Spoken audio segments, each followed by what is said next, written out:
அவையில் கூடியிருக்கும் பெரும் மதிப்பிற்கும் மரியாதைக்கும் உரிய நடுவர் அவர்களுக்கும் ஆசிரியர் பெருமக்களுக்கும் மற்றும் என் உடன்பிறவா சகோதர சகோதரிகளுக்கும் முதற்கண் என் சிறப்பான பணிவான வணக்கங்களை தெரிவித்துக் கொள்கிறேன். அடியேன் ரா காமாட்சி மித்ரன். நான் எம்எல்எம் மாமல்லன் மெட்ரிக் மேல்நிலைப் பள்ளியில் 10ஆம் வகுப்பு ஆ பிரிவில் படிக்கின்றேன். இன்று நான் இந்த மேடையில் பேசப் போகும் மனிதரின் பெயரை சொன்னாலே நம் மனதில் ஓர் மின்னல் பாயும், நரம்பில் ஓர் தைரியம் ஓடும், உள்ளத்தில் ஓர் தீ பாயும். மௌனமாயிருந்த மனங்களில் ஒளியை புகுத்திய சூரியன், கனவுகள் தள்ளாடிய நேரத்தில் தைரியம் ஊட்டிய ஓர் குரல். இவரது குரல் பயத்தை உடைத்தது, இவரது வார்த்தைகள் இருளை ஒளிமயமாக்கியது, இவரது எழுச்சி நம்மை இன்றளவும் உயிரோடு வைத்திருக்கிறது. ஆம், அந்த மனிதர் அணையா சுடர் சுவாமி விவேகானந்தரே ஆவார்.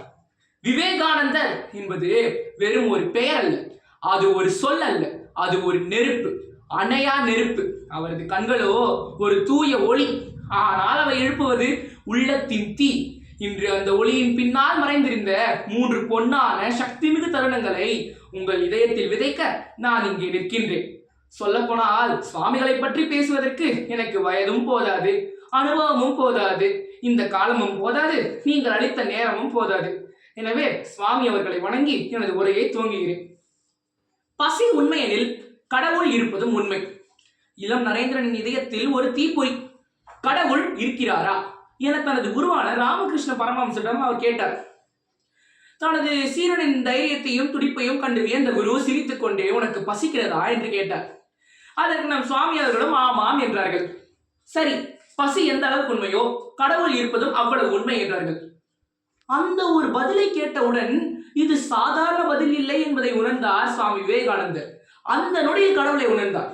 கடவுள் கோயிலில் சிலையாகவோ சிற்பமாகவோ இல்லை, உண்மையில், சேவையில், பக்தியில், உணர்வில், மனிதநேயத்தில், ஒருவரின் துயரை போக்கும் இடத்திலெல்லாம் கடவுள் இருக்கிறார், வாழ்கிறார் என்பதை உணர்ந்தார் சுவாமி விவேகானந்தர்.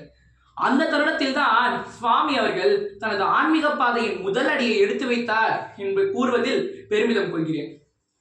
தைரியம் இருக்கும் இடத்தில் பயம் தங்காது என்பதை உணர்ந்த சம்பவம். சுவாமி அவர்கள் சிறு வயதாக இருந்த போது ஒரு மாடு அவரை முட்ட வேகமாக ஓடி வந்தது. அருகே இருந்த அனைவரும் ஓடிவிடு ஓடிவிடு, இல்லை என்றால் உன்னை அந்த மாடு முட்டிவிடும் என்றார்கள். நம்மை ஒரு மாடு முட்ட வருகிறது என்றால் நாம் என்ன செய்வோம்? ஒன்று ஓடுவோம் அல்லது ஒதுங்கியாவது வைப்போமா? ஆனால் சுவாமி அவர்களோ அசையாமல் நின்றார், ஒரு அடி கூட அசையாமல் நின்றார், நிமிர்ந்து நின்றார், பின்வாங்காத நெஞ்சத்தோடு நின்றார். கண்கள் கூட அசையாமல் அந்த மாட்டையே கூர்மையாக நோக்கினார். அந்த பார்வை, அந்த ஒரு பார்வையை கண்ட அந்த மாடு அவரை விட்டு விலகிச் சென்றது. அவரை ஒன்றும் செய்யாமல் அவரை விட்டு விலகிச் சென்றது. அந்த தருணத்தில் உணர்ந்தார், தைரியம் இருக்கும் இடத்தில் பயம் தங்காது என்பது. நீ தைரியமாக இருந்தால் இந்த உலகமே, இந்த பிரபஞ்சமே உன்னை வணங்கும் என்கிறார் சுவாமி விவேகானந்தர். அந்த தருணத்தில் தான் சுவாமி அவர்கள் பின்பு உலகம் முழுவதும் சொன்ன அந்த மரணமில்லா வரிக்கான அடித்தளமாகும் arise, awake and stop not till the end is reach. உயிர் காப்பதே உயர்ந்த ஆன்மீகம் என்பதை உணர்ந்த சம்பவம். ஒரு மாலை கங்கை நதியில் பலத்த புயல். அருகே இருந்த மக்கள் அனைவரும் கரைக்கு ஒதுங்கினர். அலைகள் கூர்மையாக எழுந்தன, நீர் கொந்தளிக்கிறது. ஒரு குடும்பம் புயலில் சிக்கிக் கொண்டது. மக்கள் அனைவரும் பின்னோக்கி சென்றனர். ஆனால் உதவ வேண்டும் என்ற எண்ணத்தோடு முன்னோக்கி சென்றார் நம் சுவாமி விவேகானந்தர் அவர்கள். அதே போல் அருகே இருந்த மக்கள் அனைவரும், போகாதீர்கள் சுவாமி, நீங்கள் சென்றீர்கள் என்றால் உங்களை நீங்களும் புயலில் சிக்கிக் கொள்வீர்கள், போகாதீர்கள், தயவு செய்து போகாதீர்கள் என்று அவரை தடுத்தனர். ஆனால் சுவாமி அவர்களின் பதிலானது, இது பேசுவதற்கான நேரமோ யோசிப்பதற்கான நேரமோ இல்லை, ஒரு உயிரை காப்பதற்கான நேரம் என்று கூறி அந்த அலைகளின் கோபத்துக்குள்ளே குதித்தார்.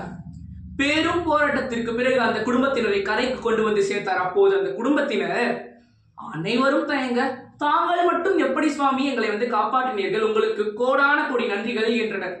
அதற்கு நம் சுவாமி அவர்களோ, அங்கிருந்து பார்க்கும் பொழுது அந்த பெரிய அலைகளோ அல்லது புயலின் சீற்றமோ என் கண்களுக்கு தெரியவில்லை, உங்கள் உயிரை காக்க வேண்டும் என்ற மனிதநேயம் மட்டும்தான் என் கண்களுக்கு தெரிந்தது என்றார்கள். உதவி என்றவுடன் உதவ முடியாமலோ அல்லது முயற்சிக்காமலோ இருந்தால் அது பெரும் பாவம். ஒரு உயிரை காப்பது என்பது யோகத்தை விட உயர்ந்தது, வேதங்கள் சாஸ்திரங்கள் படிப்பதை விட உயர்ந்தது. இதுதான் உயர்ந்த ஆன்மீகம் என்கிறார். எது உயர்ந்த ஆன்மீகம்? மனிதநேயம் தான் உயர்ந்த ஆன்மீகம் என்கிறார் சுவாமி விவேகானந்தர். விவேகானந்தரின் இந்த 3 நிகழ்வுகளானது வெறும் அவருக்கானது மட்டுமல்ல, அவரது வாழ்க்கை வரலாறு மட்டுமல்ல, நமக்கானதும் தான். அதிலிருந்து நாம் கற்றுக்கொள்ள வேண்டியவை கடல் அளவு உள்ளது. அதிலிருந்து ஒரு சிறு துளியை உங்களிடம் பகிர்ந்து கொள்ள வேண்டும் என்றால், உண்மையாக வாழ்ந்தால் நாம் உயர்வோம். தைரியமாக நின்றால் இந்த உலகத்தையே வெல்வோம். மனிதநேயத்தோடு வாழ்ந்தால் மனிதனே கடவுளாக மாறுவான் என்பதுதான். நண்பர்களே, உங்களுக்குள் ஒரு ஒளி இருக்கிறது, ஒரு தீ சுடர் விடுகிறது, ஒரு சக்தி நிலவுகிறது. இன்று அவையெல்லாம் விழிக்கட்டும். நான் இங்கே பேச வந்தது வெறும் கைத்தட்டலுக்காகவோ பரிசுக்காகவோ மட்டுமல்ல. என் வார்த்தைகள் உங்கள் இதயத்தில் ஏதாவது ஒரு சின்ன மாற்றத்தையாவது செய்திருந்தால் அதுவே நான் பெற்ற மிகப்பெரிய பரிசாகும். எனவே நண்பர்களே, சற்று உங்கள் கண்களை மூடி உங்களுக்குள் இருக்கும் சக்தியை ஒரு முறையாவது உணர்ந்துதான் பாருங்களேன். அது தூங்கிக் கொண்டிருக்கிறது, அணையவில்லை, பதுங்கியுள்ளது, பாய்வதற்காக காத்து கொண்டிருக்கிறது. எதற்காக? உங்கள் எழுச்சிக்காக என்று கூறி நல்லதொரு வாய்ப்பளித்ததற்கு நன்றி கூறி விடைபெறுகிறேன். இந்த உரை இங்கே முடிகிறது. ஆனால் உங்கள் எழுச்சி இப்போதுதான் தூங்குகிறது. விவேகானந்தரின் நித்திய வைர வரிகளை உங்கள் இதயத்தில் விதைக்கிறேன். எழு, விழித்து, சாதிக்கும் வரை நிறுத்தாதே. நன்றி, வணக்கம்.